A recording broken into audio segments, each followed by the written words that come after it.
অনেকদিন পর নিজেকে নিয়ে কিছু কথা লিখলাম। ধ্বংসের দিকে তাকিয়ে মুচকি হাসি দেওয়া অদ্ভুত মানুষ আমি। হয়তো আমি পাগল, হয়তো অনুভূতির ভিতরে কোন এক গভীর অতল দুঃখ বাসা বেঁধেছে। তবুও নিজেকে জোর করে হাসাতে শিখে গেছি।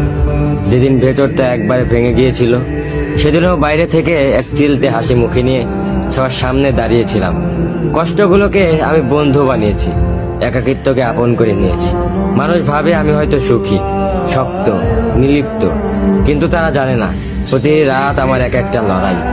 নিজেকে নিজেই বুঝিয়ে রাখি তুই ভালো আছিস, অথচ আমি জানি আমি ভালো নেই। ভেঙে যাচ্ছি প্রতিদিন একটু একটু করে, আর এই ধ্বংস হওয়াটাকে যেন ভালোবেসে ফেলেছি। আমি সেই মানুষ যে হার মানার আগে হাসে, কারণ জানি কান্না দেখিয়ে লাভ নেই। পৃথিবী শুধু শক্তদের মনে রাখে, দুর্বলদের নয়।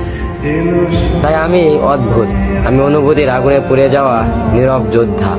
আমার জীবন কোনো সুখের গল্প নয়, এটা নিঃশব্দ বিপ্লব, যেখানে হাসির আড়ালে লুকানো থাকে হাজারো না বলা কথা, ভাঙা স্বপ্ন, হারিয়ে যাওয়া আমি।